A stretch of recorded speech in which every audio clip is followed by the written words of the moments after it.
Chapter 5 Letter from Miss Mina Murray to Miss Lucy Westenra. My dearest Lucy, forgive my long delay in writing, but I have been simply overwhelmed with work. The life of an assistant schoolmistress is sometimes trying. I am longing to be with you and by the sea where we can talk together freely and build our castles in the air. I have been working very hard lately because I want to keep up with Jonathan's studies, and I have been practicing shorthand very assiduously. When we are married, I shall be able to be useful to Jonathan, and if I can stenograph well enough, I can take down what he wants to say in this way and write it out for him on the typewriter, at which also I am practicing very hard. He and I sometimes write letters in shorthand, and he is keeping a stenographic journal of his travels abroad. When I am with you, I shall keep a diary in the same way. I don't mean one of those 2 pages to the week with Sunday squeezed into corner diaries, but a sort of journal which I can write in whenever I feel inclined. I do not suppose there will be much of interest to other people, but it is not intended for them. I may show it to Jonathan some day if there is anything in it worth sharing, but it is really an exercise book. I shall try to do what I see lady journalists do, interviewing and writing descriptions and trying to remember conversations. I am told that with a little practice, one can remember all that goes on or that one hears said during a day. However, we shall see. I will tell you of my little plans when we meet.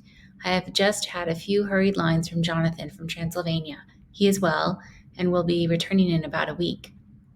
I am longing to hear all of his news. It must be so nice to see strange countries. I wonder if Jonathan and I, shall ever see them together. There is the 10 o'clock bell ringing. Goodbye. Your loving Mina. Tell me all the news when you write. You have not told me anything for a long time. I hear rumors, and especially of a tall, handsome, curly-haired man. Letter, Lucy Westenra to Mina Murray, 17 Chatham Street, Wednesday. My dearest Mina, I must say that you taxed me very unfairly with being a bad correspondent. I wrote to you twice since we parted, and your last letter was only your second. Besides, I have nothing to tell you. There's really nothing to interest you. Town is very pleasant just now, and we go a good deal to picture galleries and for walks and rides in the park. As to the tall, curly-haired man, I suppose it was the one who was with me at the last pop. Someone has evidently been telling tales. That was Mr. Holmwood. He often comes to see us, and he and Mamma get on very well together. They have so many things to talk about in common. We met some time ago, a man that would just do for you if you were not already engaged to Jonathan. He is an excellent parti, being handsome, well off, and of good birth. He is a doctor and really clever. Just fancy. He's only 9 and 20, and he has an immense lunatic asylum all under his own care. Mr. Holmwood introduced him to me, and he called here to see us, and often comes now. I think he is one of the most resolute men I ever saw, and yet the most calm. He seems absolutely imperturbable. I can fancy what a wonderful power he must have over his patients. He has a curious habit of looking one straight in the face as if trying to read one's thoughts. He tries this on very much with me, but I flatter myself. He has got a tough nut to crack. I know that from my glass. Do you ever try to read your own face? I do, and I can tell you it is not a bad study and gives you more trouble than you can well fancy if you have never tried it. He says that I afford him a curious psychological study, and I humbly think I do. I do not, as you know, take sufficient interest in dress to be able to describe the new fashions. Dress is a bore. That is slang again, but never mind. Arthur says that every day. There it is, all out, Mina. We have told all our secrets to each other since we were children. We have slept together and eaten together and laughed and cried together. And now, though I have spoken, I would like to speak more. Oh, Mina, couldn't you guess? I love him. I am blushing as I write, for although I think he loves me, he has not told me so in words. But oh, Mina, I love him. I love him. I love him. There, that does me good. I wish I were with you, dear, sitting by the fire, undressing, as we used to sit, and I would try to tell you what I feel. I do not know how I'm writing this even to you. I'm afraid to stop, or I should tear up the letter, and I don't want to stop, for I do so want to tell you all. Let me hear from you at once, and tell me all that you think about it. Mina, I must stop. Good night. Bless me in your prayers, and Mina, pray for my happiness. Lucy. P.S. I need not tell you this is a secret. Good night again. L. Letter, Lucy Westenra to Mina Murray, 24 May. My dearest Mina, thanks and thanks and thanks again for your sweet letter. It was so nice to be able to tell you and to have your sympathy. My dear, it never rains, but it pours. How true the old proverbs are. Here I am, who shall be 20 in September, and yet I never had a proposal till today. Not a real proposal, and today I have had three. Just fancy, three proposals in one day. Isn't it awful? I feel sorry, really and truly sorry for two of the poor fellows. Oh, Mina, I am so happy that I don't know what to do with myself. And three proposals? But for goodness sake, don't tell any of the girls, or they would be getting all sorts of extravagant ideas and imagining themselves injured and slighted if in their very first day at home they did not get six at least. Some girls are so vain. You and I, Mina dear, who are engaged and are going to settle down soon, soberly into old married women, can despise vanity. Well, I must tell you about the three, but you must keep it a secret, dear, from everyone, except, of course, Jonathan. You will tell him because I would if I were in your place. Certainly tell Arthur. A woman ought to tell her husband everything. Don't you think so, dear? And I must be fair. Men like women, certainly their wives, to be quite as fair as they are, and women, I am afraid, are not always quite as fair as they should be. Well, my dear, number one just came home before lunch. I told you of him, Dr. John Seward, the lunatic asylum man with the strong jaw and the good forehead. He was very cool outwardly, but was nervous all the same. He had evidently been schooling himself as to all sorts of little things and remembered them, but he almost managed to sit down on a silk hat, which men don't generally do when they are cool, and then when he wanted to appear at ease, he kept playing with a lancet in a way that made me nearly scream. He spoke to me, Mina, very straightforwardly. He told me how dear I was to him, though he had known me so little, and what his life would be with me to help him and cheer him. He was going to tell me how unhappy he would be if I did not care for him, but when he saw me cry, he said that he was a brute and would not add to my present trouble. Then he broke off and asked if I could love him in time. When I shook my head, his hands trembled, and then with some hesitation, he asked me if I cared already for anyone else. He put it very nicely, saying that he did not want to wring my confidence from me, but only to know, because if a woman's heart was free, a man might have hope.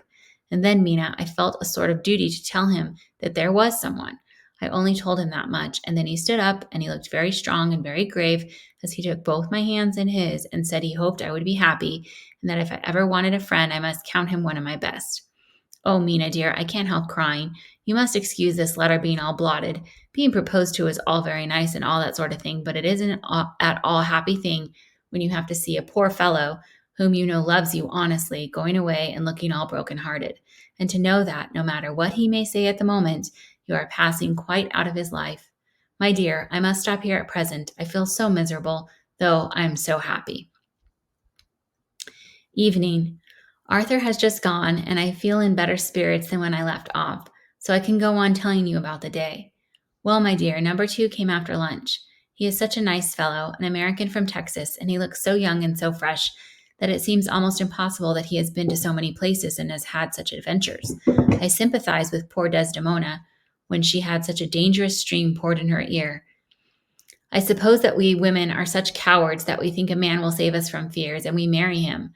I know now what I would do if I were a man and wanted to make a girl love me. No, I don't, for there was Mr. Morris telling us his stories, and Arthur never told any, and yet, my dear, I am somewhat previous. Mr. Quincy P. Morris found me alone. It seems that a man does find a girl alone. No, he doesn't, for Arthur tried twice to make a chance, and I helping him all I could. I am not ashamed to say it now. I must tell you beforehand that Mr. Morris doesn't always speak slang. That is to say, he never does so to strangers or before them, for he is really well educated and has exquisite manners. But he found out that it amused me to hear him talk American slang, and whenever I was present and there was no one to be shocked, he said such funny things. I'm afraid, my dear, he has to invent it all, for it fits exactly into whatever else he has to say. But this is a way slang has. I do not know myself if I shall ever speak slang. I do not know if Arthur likes it, as I have never heard him use any as yet. Well, Mr. Morris sat down beside me and looked as happy and jolly as he could, but I could see all the same that he was very nervous. He took my hand in his and said ever so sweetly, Miss Lucy, I know I ain't good enough to regulate the fixins of your little shoes, but I guess if you wait till you find a man, that is, you will go join them 7 young women with the lamps when you quit. Won't you just hitch up alongside of me and let us go down the long road together, driving in double harness? Well, he did look so good-humored and so jolly that it didn't seem half so hard to refuse him as it did poor Dr. Seward. So I said as lightly as I could that I did not know anything of hitching and that I wasn't broken to harness at all yet. Then he said that he had spoken in a light manner, and he hoped that if he had made a mistake in doing so on a grave, so momentous an occasion for him, I would forgive him. He really did look serious when he was saying it, and I couldn't help feeling a bit serious too. I know, Mina, you will think me a horrid flirt, though I couldn't help feeling a sort of exultation that he was number two in one day. And then, my dear, before I could say a word, he began pouring out a perfect torrent of love making, laying his very heart and soul at my feet. He looked so earnest over it that I shall never again think that a man must be playful always, and never earnest, because he is merry at times. I suppose he saw something in my face which checked him, for he suddenly stopped, and said with a sort of manly fervor that I could have loved him for if I had been free. Lucy, you are an honest girl, I know. I should not be here speaking to you as I am now if I did not believe you clean grit right through to the very depths of your soul. Tell me, like one good fellow to another, is there anyone else that you care for? And if there is, I'll never trouble you a hair's breadth again, but will be, if you will let me, a very faithful friend. My dear Mina, why are men so noble when we women are so little worthy of them? Here I was, almost making fun of this great-hearted, true gentleman. I burst into tears. I'm afraid, my dear, you will think this is a very sloppy letter in more ways than one, and I felt really badly. Why can't they let a girl marry 3 men, or as many as want her, and save all this trouble? But this is heresy, and I must not say it. I am glad to say that, though I was crying. I was able to look into Mr. Morris's brave eyes, and I told him out straight. Yes, there is someone I love, though he has not told me yet that he even loves me. I was right to speak to him so frankly, for quite a light came into his face, and he put out both his hands and took mine. I think I put them into his, and he said in a hearty way, That's my brave girl. It is better worth being late for a chance of winning you than being in time for any other girl in the world. Don't cry, my dear. If it's for me, I am a hard nut to crack, and I take it standing up. If that other fellow doesn't know his happiness, well, he'd better look for it soon, or he'll have to deal with me. Little girl, your honesty and pluck have made me a friend, and that's rarer than a lover. It's more unselfish anyhow. My dear, I'm going to have a pretty lonely walk between this and Kingdom Come. Won't you give me one kiss? It'll be something to keep off the darkness now and then. You can, you know, if you like, for that other good fellow. He must be a good fellow, my dear, and a fine fellow, or you could not love him. Hasn't spoken yet. That quite won me, Mina, for it was brave and sweet of him, and noble too, to a rival, wasn't it? And he was so sad. So I leant over and kissed him.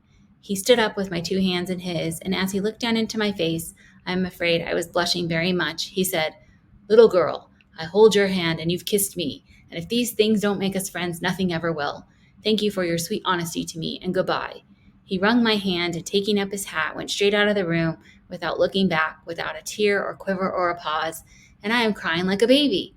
Oh, why must a man be like that, be made unhappy when there are lots of girls about who would worship the very ground he trod on? I know I would if I were free, only I don't want to be free. My dear, this quite upset me, and I feel I cannot write of happiness just at once after telling you of it, and I don't wish to tell of the number 3 until it can all be happy. Ever your loving, Lucy. P.S. Oh, about number 3, I needn't tell you of number 3, need I? Besides, it was all so confused. It seemed only a moment from his coming into the room till both his arms were around me and he was kissing me.